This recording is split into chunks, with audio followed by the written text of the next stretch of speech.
Hello, welcome back. Just having some interesting conversation in between segments here. Being on Hollywood Boulevard, watching what's going on the street, it doesn't matter what time of day it is. It really doesn't. Although there's always something. There's a lady in a mask. A hearse just rolled by. The hearse. I missed the hearse. That's not right. People are here on a convertible tour. It's raining outside. Betty Boop is next to the army man. Like, there's a lot of situations.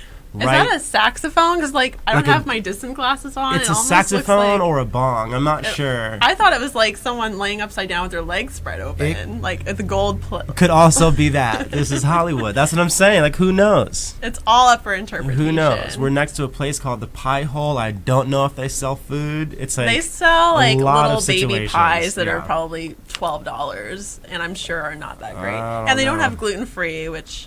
this is California. We got to go into the GF. I don't know. Cops just rolling by. So, speaking of things being up for interpretation, I want to talk more about not fitting into boxes. Yeah.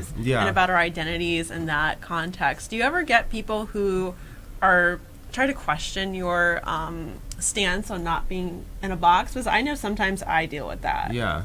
This is how I feel. Fuck a box. That's how I feel. Fuck a box. Like, honestly, if you can fit in a box, you're not living well enough. If you can easily define your behavior based on a prescribed list of traits that fit within your ethnicity or your sexual orientation or your religion or whatever it is, you're not actually thinking hard enough. You're not spending enough time developing yourself. Right. What does it even mean to be black? Like, if we're being honest, right? There are so many different kinds of ways to be black, and all you really have to do is occupy your own skin. Right, and be comfortable. That's it. And that's not to say that my way is more authentic than anyone else's. Totally. In fact, it's just my way. Right. You know what I mean? That's all I have. I've never tried to be anything other than who yourself. I am. My comedy comes from my life. I'm married to a white dude who's got a shitty credit score, and that's I saw your FICO joke. That's really, really funny, and it's crazy. How bad is it? It's low. It's not. It's getting better. Under 6? I'm not gonna put him on blast. I'm not gonna put him on blast. But So he's not a Jewish boy. He's not a Jewish boy. He's a good little. He's a nice little Reformed Catholic. You know how it goes. Totally. You know how it goes. Yes. But that's the people who befriended me in high school didn't look like me. The people who befriended me in college didn't look like me. The people who come to my shows usually don't look like me. I've done shows at clubs that are predominantly black and battled. I've done shows that are predominantly black and done super well. So I don't want to say that I can't do these rooms or anything, but my typical audience, 7 times out of 7, is majority white. Yeah. And they end up loving me. And feeling challenged and sort of put upon and all of it, and I'm here for that. And what about LGBT audiences? I don't do too many specifically gay shows. There's one that I've started to do at Mickey's in West Hollywood. That's a ton of fun. Well, Mickey's is always shout out to Samantha who runs a great show there, Samantha Hale.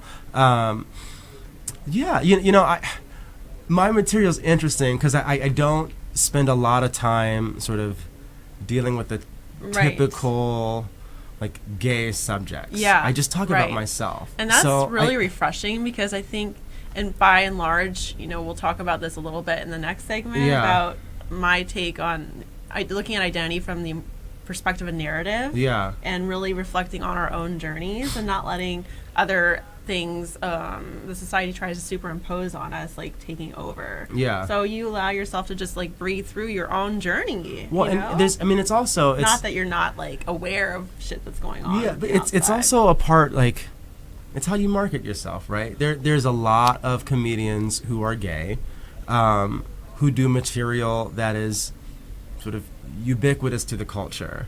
And that's great, but it's a lot harder to distinguish yourself if someone else can do your joke. Right. I don't think that anyone can do my material because it literally comes from the recesses of my mind. So I appreciate whenever I hear a song or a comic, and I think they're really the same thing, within the first couple of minutes, I should be able to tell who you are as an artist.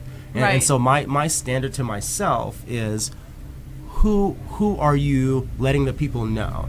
It's not enough for you to think that I'm funny. I know I'm funny. That doesn't mean anything to me. Right. If there are 6 other black guys on the show, or if there are 10 other gay guys on the show, do you know who I am? Right. Do you remember Julian? Right. That's the only thing that matters, is how does my material give you a sense of, this is who I am? So I choose to be vulnerable with my own story and to just kind of let it out there. And the older I get, the fewer fucks I give about it, and the more I'm able to just That's let how it it go. goes. Yeah. Those fucks they disappear. They start disappearing. They start to disappear pretty quick. Yeah. Yep.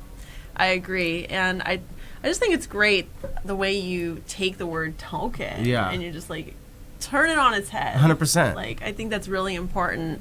And in almost all of my all my episodes of the show, I just emphasize the importance of looking into yourself and reflecting. Yeah. I mean, still thinking about different things that society is saying about identity, because I think it's important to be aware of that, but not to let it take over your own inner workings and self-expression. And here's the thing, right? End of the day, I don't care why someone picked me.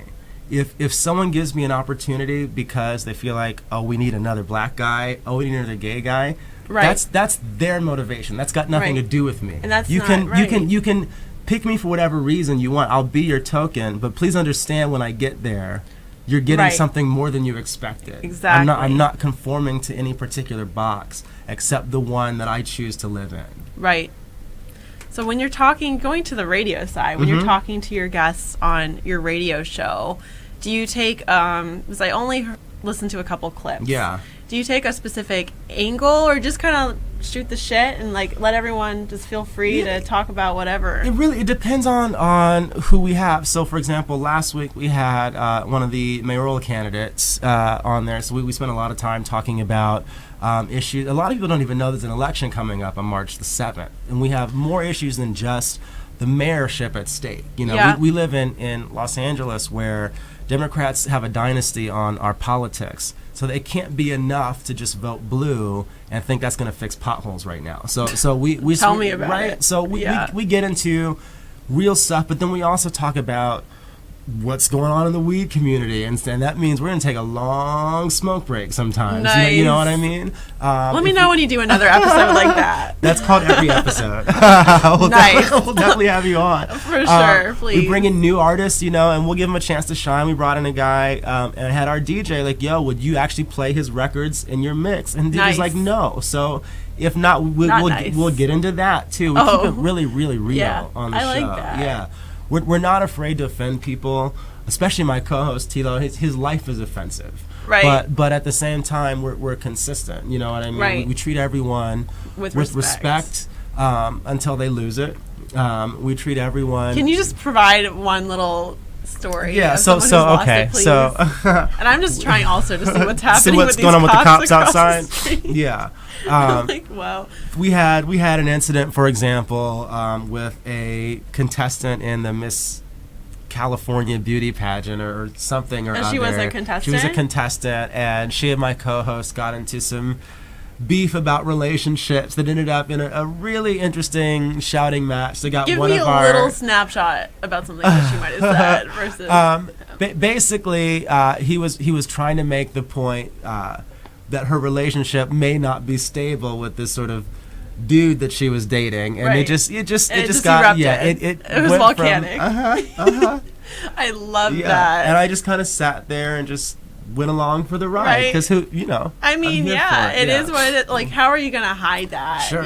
It's like you just kind of have to let it roll. Yeah. I agree. Yeah, we've gotten to arguments about the state of housing in LA, who has a right to be here, all these kind of things. We're gonna get into all of it. Yeah. Oh man, I can't wait to come on your show. Soon. We're gonna very soon. Yeah, absolutely. Please. Cool. Well, thank you so much for this. When we come back, we're going to talk a little more about the narrative identity strategy in the marketing context. Let's do it.